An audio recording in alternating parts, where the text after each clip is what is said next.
আজ 22শে জানুয়ারি বৃহস্পতিবার জানাবো আজকের বাছাই করা 55টি তাজা সংবাদ। খবরের শুরুতেই হেডলাইন্স। সরকার উল্টে দেব, আশা কর্মীদের স্বাস্থ্য ভবন অভিযান ঘিরে ধুন্ধুমার খণ্ডযুদ্ধ পুলিশদের সঙ্গে, ঠিক কি দাবি? ভোটার তালিকা থেকে নাম কাটলে মাথা ভেঙে দেওয়া হবে, মনিরুলের পর কমিশনকে হুঁশিয়ারি আখরুজ্জামানের। মমতা না থাকলে বোমা বন্দুকের তলায় মাথা নিচু করেই বাঁচতে হতো, পুরুলিয়া থেকে মোদি শাহকে অভিষেক। খেলা হোক, পায়ের ফাঁক দিয়ে গোল করে দেব, ভোটের আগে তৃণমূলকে চ্যালেঞ্জ মিঠুনের। মুখোশধারী বিজেপির টিমের জোট, নওশাদের মুখে বাম কংগ্রেসের সঙ্গে জোট প্রসঙ্গ।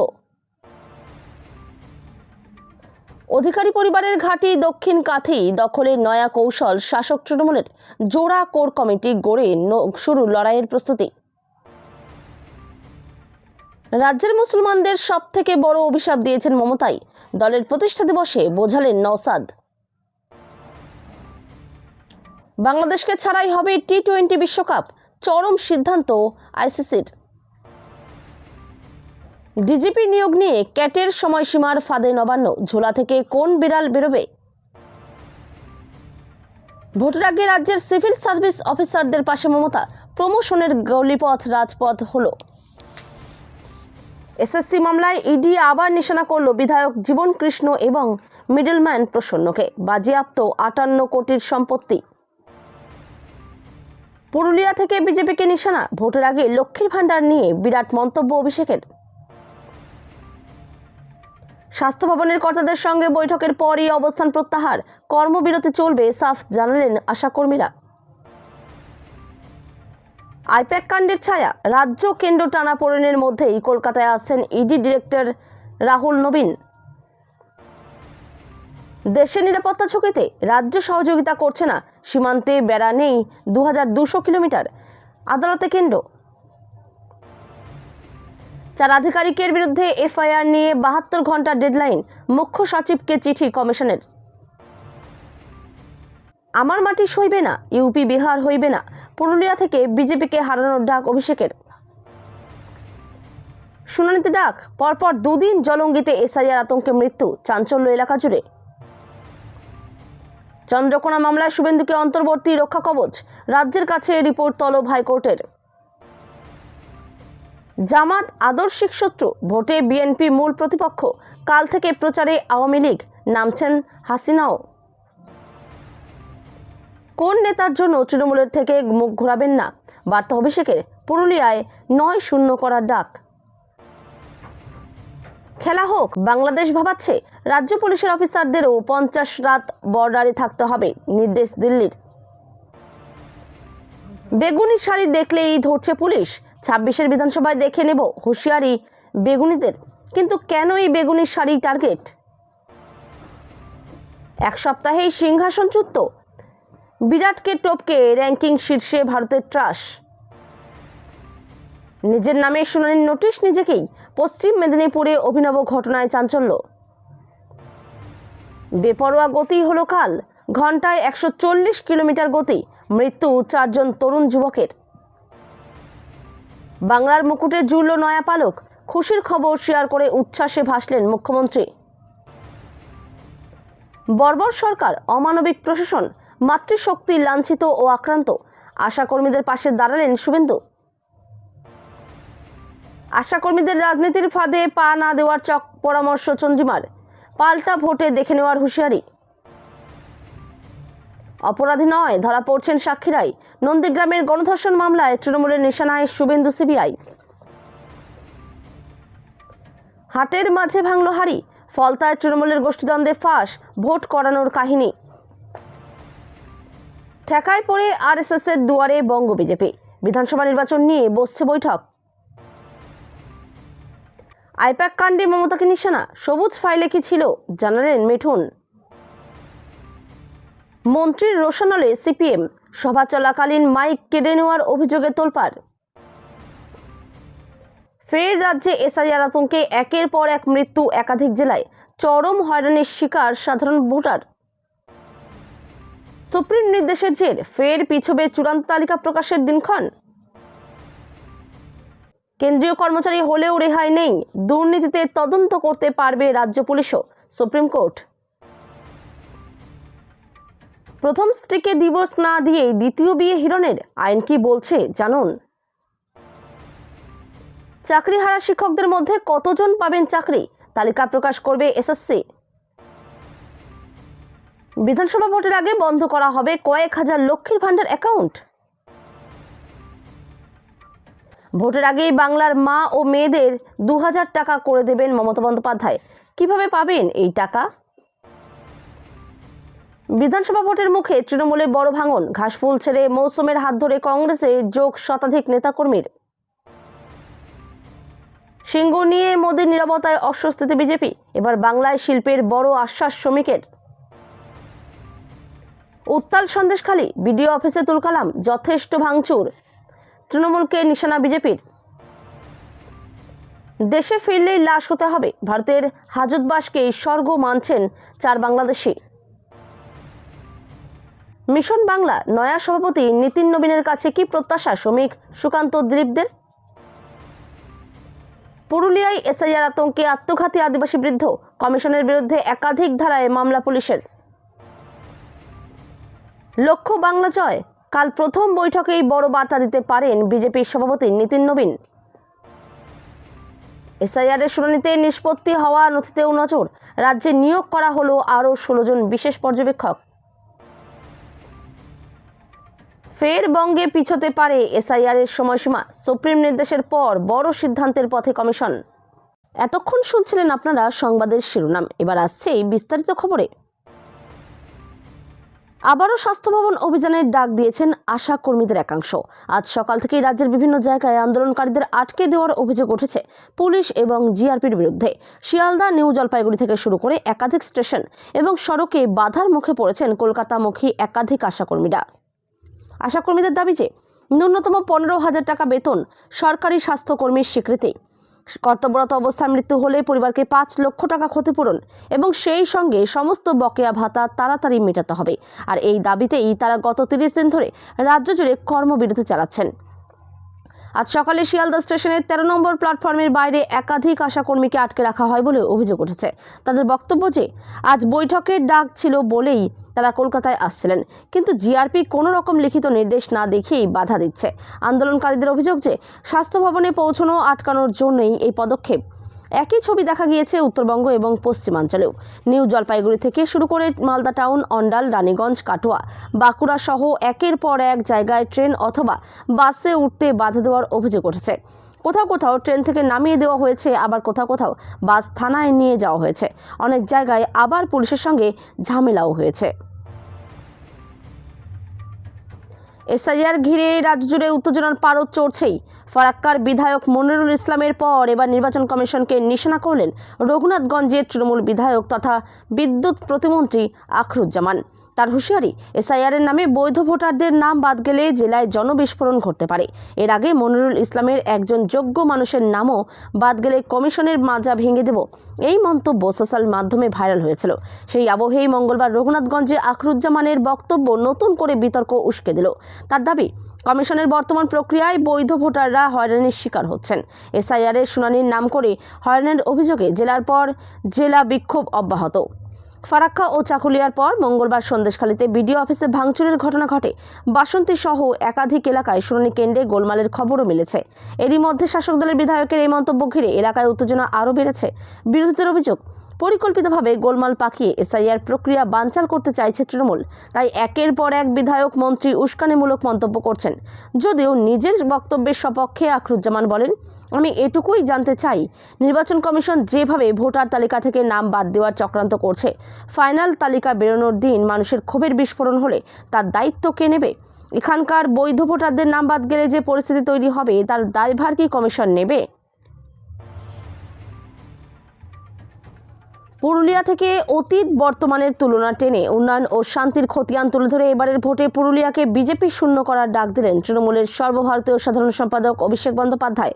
সভামঞ্চ থেকেই 2011 সালের আগে পুরুলিয়ার অশান্ত অতীতের ছবি তুলে ধরেন তিনি। যোগাযোগ ব্যবস্থা সহ একাধিক উন্নয়ন প্রকল্পের কথা মনে করানোর পাশাপাশি জঙ্গলমহলে একসময়কার মাওবাদী নাশকতার প্রসঙ্গ টেনে অভিষেকের দাবি, সেই ভয়াল দিন পেরিয়ে আজ এলাকায় শান্তি ও স্বাভাবিক ছন্দ ফিরেছে। কটাক্ষের সুরে অভিষেক বলেন, বাম আমলে পুলিশের এমন অবস্থা ছিল যে সকাল 10টাতেও থানা থেকে বেরোতে ভয় পেত। আজ সেই ছবি বদলেছে। তারপরেই মোদি শাহকে নিশানা করে আরও তীব্র আক্রমণ। অভিষেক স্মরণ করান 1998 সালে ঝালদায় তৃণমূলের জেতা প্রধানকে সিপিএমের হাতে খুন হতে হয়েছিল। প্রশ্ন তোলেন, মমতা বন্দ্যোপাধ্যায় ক্ষমতায় আসার পর কটি মাওবাদী নাশকতা হয়েছে, কজন মানুষের প্রাণ গিয়েছে?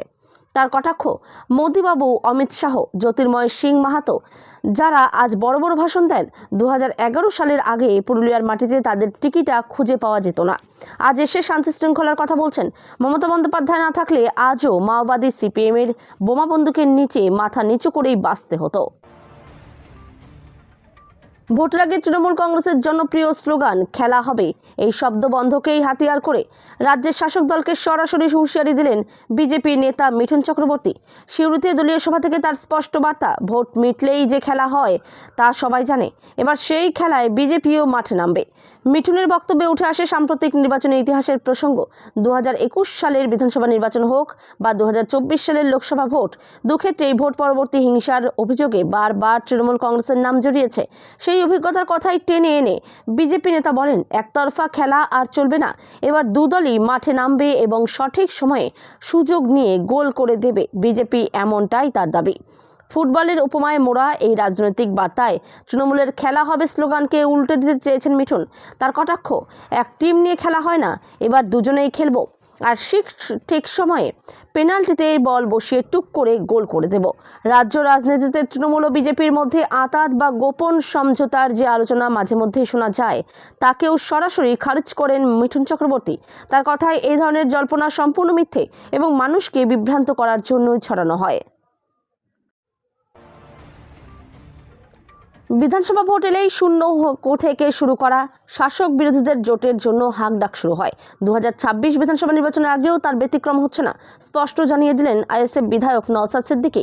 ফের একবার বাম কংগ্রেসের সঙ্গে জোট বাঁধতে চলেছে তার আইএসএফ, যা আগামী সপ্তাহে চূড়ান্ত হবে, জানালেন বিধায়ক। যে জোটকে বিজেপির মুখোশধারী টিম কটাক্ষ বাংলার শাসক দল তৃণমূল কংগ্রেসের। বুধবার শহীদ মিনারে সমাবেশ করে আইএসএফ এর প্রতিষ্ঠা দিবসের মঞ্চ থেকে দলের চেয়ারম্যান তথা বিধায়ক নওশাদ সিদ্দিকী দাবি করেন, বুধবার শহীদ মিনারে সমাবেশ করে আইএসএফ এর প্রতিষ্ঠা দিবসের মঞ্চ থেকে দলের চেয়ারম্যান তথা বিধায়ক নওশাদ দাবি করেন, বাম কংগ্রেসের সঙ্গে জোট নিয়ে কথা হয়েছে। 21 জানুয়ারির প্রস্তুতিতে দলীয় কর্মীরা ব্যস্ত থাকায় সেই কাজ কিছুটা বিলম্বিত হয়েছে। আগামী সপ্তাহে সেই জোটের কথাবার্তা চূড়ান্ত হবে। তৃণমূল ও বিজেপি বিরোধী শক্তি বাম, কংগ্রেস সহ অন্যান্য দলের সঙ্গে চূড়ান্ত আলোচনা হবে। আসন্ন বিধানসভা নির্বাচনে একলা চলো নীতির পথে কংগ্রেস, এমনটা বার্তা আগে দিয়েছিলেন কংগ্রেস রাজ্য সভাপতি শুভঙ্কর সরকার।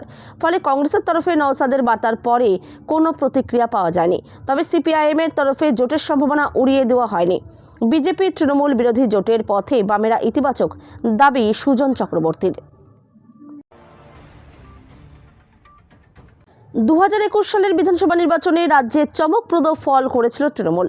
যে এলাকায় বিজেপি দাগ কাটে তার মধ্যে কাথি দক্ষিণ অন্যতম। সেবাশ্রয় প্রকল্প দিয়ে বিরোধী দলনেতা শুভেন্দু অধিকারী নন্দীগ্রামে ভোট লড়াইয়ের কৌশল নিয়েছেন তৃণমূলের সর্বভারতীয় সাধারণ সম্পাদক অভিষেক বন্দ্যোপাধ্যায়।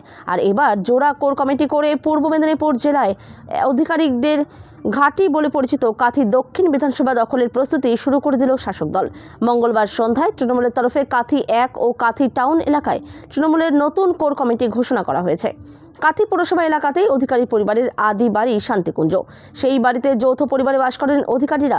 সেই টাউনের নয়া কোর কমিটিতে রাখা হয়েছে কাথি শহরের 4 জন নেতাকে।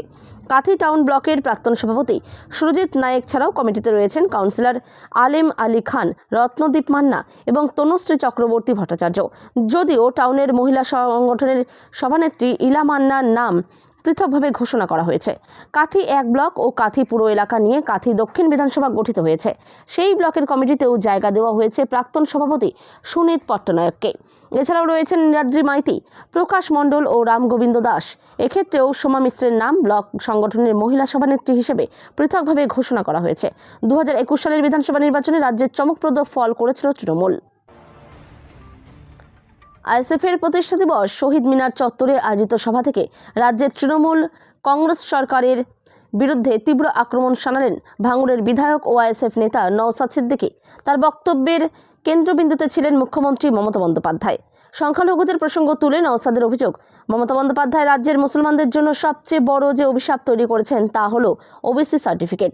সাম্প্রতিক মাসগুলিতে ওবিসি সার্টিফিকেট ইস্যুতে রাজ্য জুড়ে যে রাজনৈতিক ও প্রশাসনিক বিতর্ক তৈরি হয়েছে সেই প্রসঙ্গ টেনেই নওশাদ তার বক্তব্য রাখেন। উল্লেখ্য, 2024 সালে কলকাতা হাইকোর্টের এক নির্দেশে 2010 সালের পর তৈরি হওয়া সমস্ত ওবিসি তালিকা বাতিল হয়ে যায়। এর জেরে প্রায় 12 লক্ষ ওবিসি সার্টিফিকেট কার্যত অকার্যকর হয়ে পড়ে। এই সিদ্ধান্তের পর থেকেই রাজ্য সরকারের ভূমিকা নিয়ে প্রশ্ন তুলেছে বিরোধীরা, বিশেষ করে বিজেপি। এবার সেই ইস্যুতেই প্রকাশ্যে তৃণমূলের সরকারকে কাঠগড়ায় তুললেন আইএসএফ নেতা। 2026 আইসিসি টি20 বিশ্বকাপের আয়োজন ভারত এবং শ্রীলঙ্কা যুগ্মভাবে করছে। আগামী 7ই ফেব্রুয়ারি থেকে শুরু হতে চলেছে এই টুর্নামেন্ট।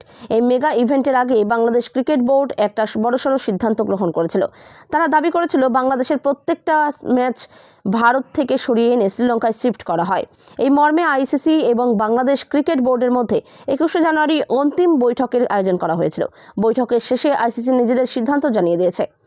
ESPN ক্রিক ইনফোর একটি প্রতিবেদন মারফত জানা গিয়েছে, বাংলাদেশ ক্রিকেট বোর্ডকে আইসিসি স্পষ্ট করে একটা নির্দেশ দিয়েছে। বাংলাদেশ সরকারকে তারা বলে দেয় যে বিশ্বকাপ খেলতে হলে ভারতে আসতেই হবে, না হলে তাদের নাম বাদ দেওয়া হবে। সেই জায়গায় এন্ট্রি নেবে নতুন কোনো একটা দল। এই সিদ্ধান্তের পর বৈঠকে ভোটাভুটি হয়। সেখানে অধিকাংশ সদস্যই নতুন দল সংযোজন করার পক্ষে ভোট দিয়েছেন। এই পরিস্থিতিতে বাংলাদেশ ক্রিকেট বোর্ডকে সিদ্ধান্ত গ্রহণের জন্য আইসিসি আরও একটা দিন অতিরিক্ত সময় দিয়েছে। মনে করা হচ্ছে বাংলাদেশ যদি শেষ পর্যন্ত নিজেদের সিদ্ধান্তে অনড় থাকে তাহলে টাইগার বাহিনীকে বাদ দিয়ে স্কটল্যান্ডকে সুযোগ দেওয়া হবে। দিল্লির সেন্ট্রাল অ্যাডমিনিস্ট্রেটিভ ট্রাইব্যুনাল তথা ক্যাট ডিজিপি নিয়োগে দীর্ঘসূত্রতার প্রশ্নে যে কড়া সময়সীমা বেঁধে দিয়েছে তার ফলে কার্যত চাপের মুখে পশ্চিমবঙ্গ সরকার।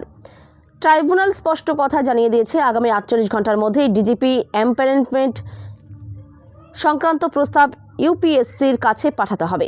একই সঙ্গে রাজ্য সরকার ও ইউনিয়ন পাবলিক সার্ভিস কমিশন দুপক্ষকে নির্দিষ্ট সময়সীমার মধ্যে গোটা প্রক্রিয়া শেষ করার নির্দেশ দিয়েছে ক্যাট। দিল্লির এই গুতোর পর এখন বহুমূল্য প্রশ্ন হলো, রাজ্যের প্রধান কোটাল তথা ডিজিপি নিয়োগ নিয়ে নবান্নর ঝুলি থেকে কোন বিড়াল বেরোবে? প্রশাসনের শীর্ষ সূত্রে বলা হচ্ছে সবেধন আছে 3টি বিড়াল, অর্থাৎ 3 রকম বিকল্প রাজ্য সরকারের কাছে রয়েছে। 1, ক্যাটের নির্দেশ মেনে নতুন ইউপিএসসির কাছে প্যানেল পাঠাতে পারে রাজ্য, অর্থাৎ একটি ট্রাইব্যুনালে যে নির্দেশ দিয়েছে তা লক্ষ্মী ছেলের মতো মেনে নিতে পারে। আইনসঙ্গত পথ হলো 48 ঘন্টা তথা 23শে জানুয়ারির মধ্যে ইউপিএসসির কাছে ডিজিপি পদের অ্যাপয়েন্টমেন্ট সংক্রান্ত প্রস্তাব ফের পাঠানো। ট্রাইব্যুনাল নির্দিষ্ট করে দিয়েছে রাজ্য সরকারকে এবার প্রক্রিয়া শুরু করতে হবে প্রকাশ সিংহ মামলার নির্দেশ মেনেই।